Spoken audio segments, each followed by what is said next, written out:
Hi, this is Kitchen Counter Conversations.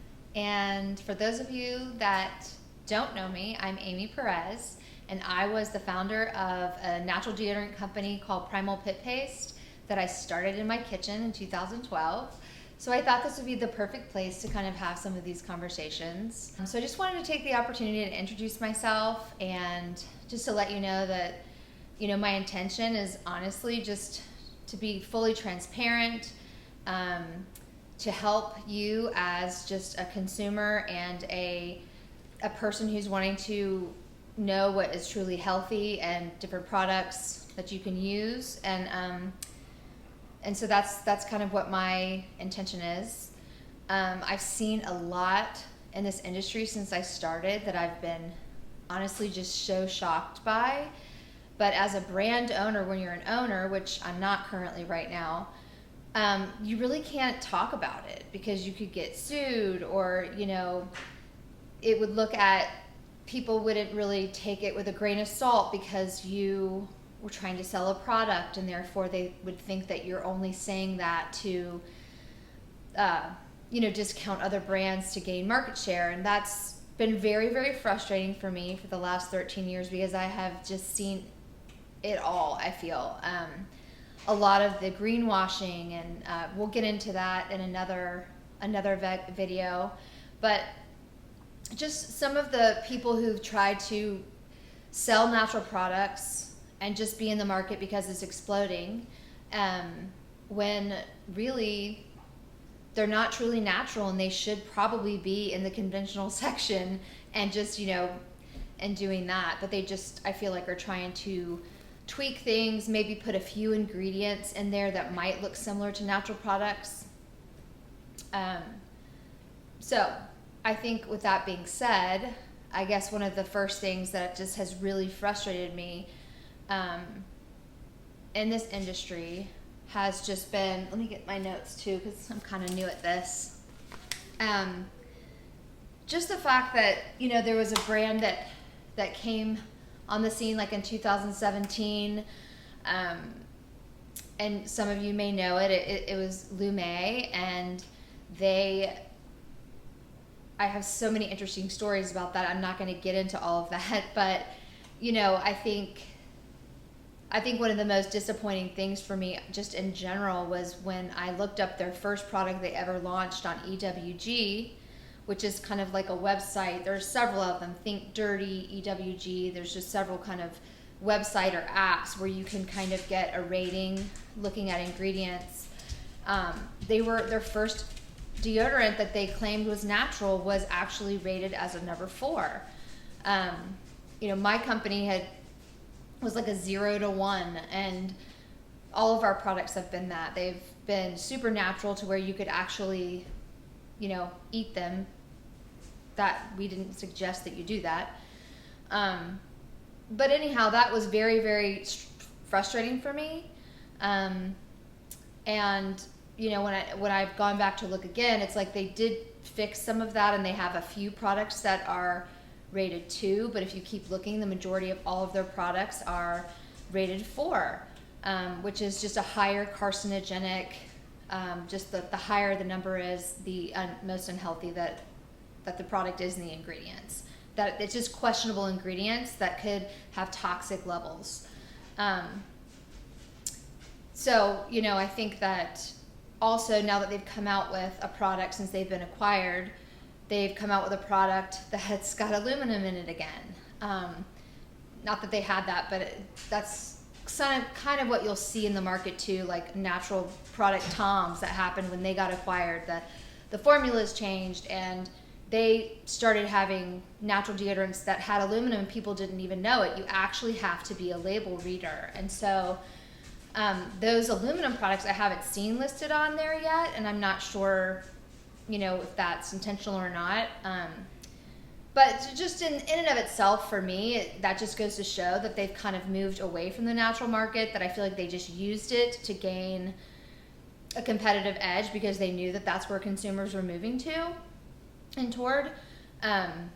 And so that's just been super disappointing for me. I think another thing I would just point out about that company and what I know and my experience is, we at Primal Pit Paste, the former brand that I used to own and that I created, we were looking at, I had wanted to do a funny video ever since 2013 when Squatty Potty launched.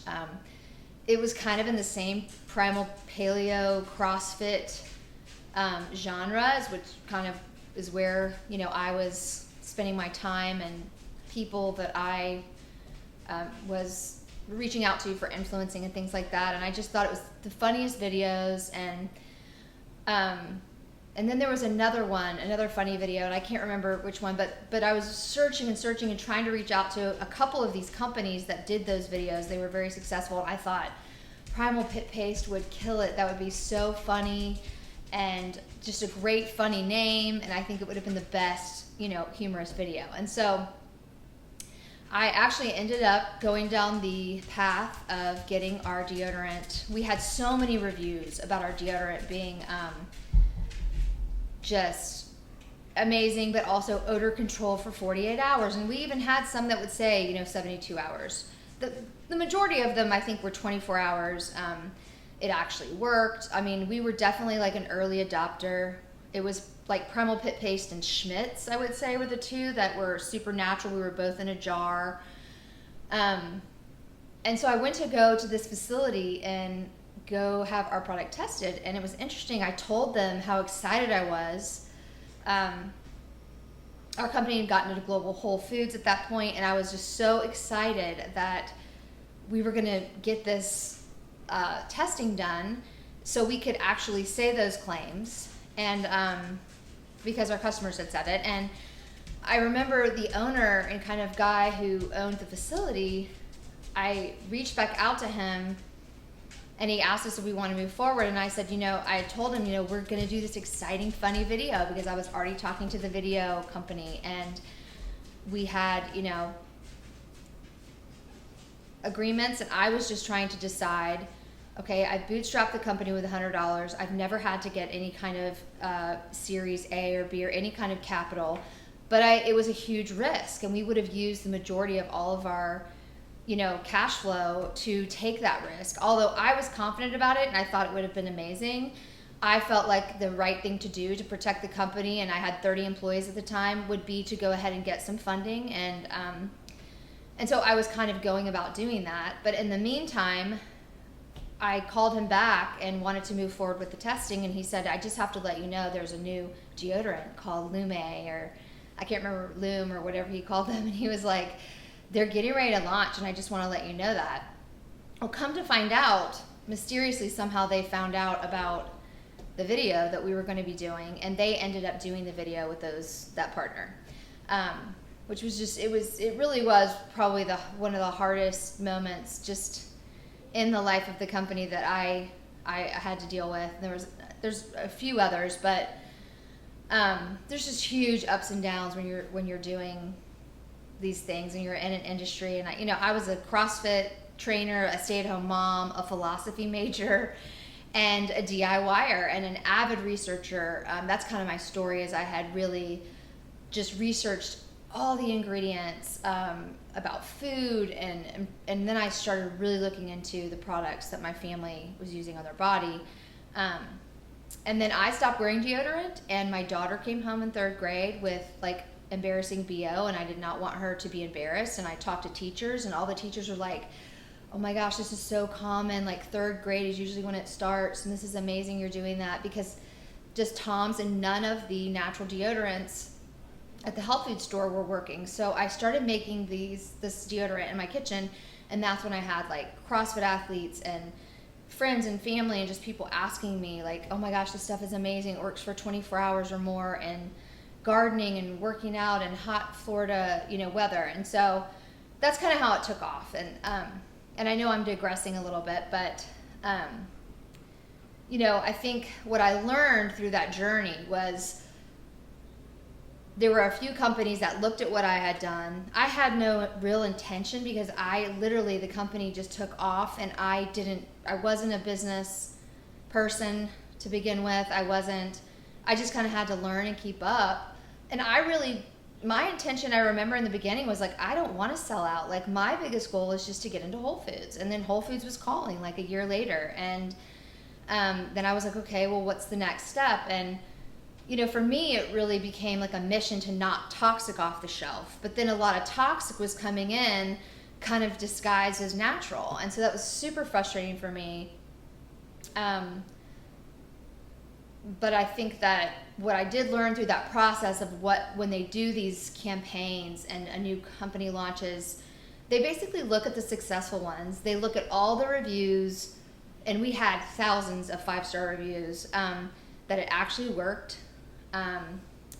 They would look at reviews of what wasn't working, like people getting irritated, and that we will definitely be talking about baking soda, essential oils, baking soda free, and that whole conversation another time, because I think it's an important one, because I think a lot of people are confused about it. And then they also looked at, we had the first reviews and customers in 2012 saying, oh my gosh, I use it on my feet, I use it under my boobs, I use it in my, you know, so I would get phone calls, can I use it here, can I do that? And because it worked, and you could use it, it was completely natural. I just felt like I wasn't, you know, a chemist. We hadn't had those trials. So I made a body powder that had a deodorizing effect, and I called it Popo powder. And it was basically just, when we were little, my mom called like that whole area for boys and girls a Popo, just the whole region. And I thought, okay, it can be, you know, odor care for down there or anywhere. And that's kind of what the slogan was. And I think because they saw all of that positivity, I do think that that is where they got some of the direction to go in the first ever whole body deodorant, which is fine. That's what ends up happening in what I've learned the hard way. Hold on one second, I have to go put my bread in the oven. So I do make sourdough bread, and I'm trying this new one called Icorn flour, and it's just an ancient grain. So I'm trying my first loaf of Icorn sourdough bread, and the oven just went off. So another reason I really like these kitchen counter conversations is because I may come in one day after a workout and be talking to you while I'm making a protein shake, or maybe I'll be making a big thing of bone broth because I do that, and I'm happy to share those things as well of, you know, how I do that, or if you're even interested. But yeah, so I might have a cocktail, I might have a cup of coffee, a protein shake, or like a tea, and you're welcome to, you know, hang out and have what you want to. And I am going to be showing you a deodorant video. I cannot give you exact recipes from that brand, Primal Pit Paste or Pretty Frank. You can't do that. I did not mean to mislead anyone about giving the exact recipe. I was just saying the one that I started with in my kitchen was one that I kind of found online, and I tweaked the amounts, and it isn't the one that we ended up being able to use with my brands. It was just a basic recipe that anyone could find online, honestly, and it wasn't good enough. For me, it needed to withstand heat and packaging and shipping, and it needed to have a texture that was a little bit smoother and not as liquidy, and so I really worked on that. But I can teach you how to make something similar to the one that I shared with you that was just, again, you could find on like Wellness Mama or any of these green websites, and just how you can tweak it for your own body chemistry. I think it's really important. If you want to go down this path of making your own products, I think that's great. And there are really simple things you can do with just a base kind of formula to tweak it to your liking or your body chemistry, whether you want to use baking soda or magnesium or zinc. And I can totally just teach you in a very general way how you can do that, and I want to do that. Along with, I think some other people had some suggestions. I would love for you to, in the comments, give me suggestions of different products you would like to learn how to make, or that you want to know about, or maybe ingredients you're concerned about, or brands, and I'm happy to look into as many of those as I can.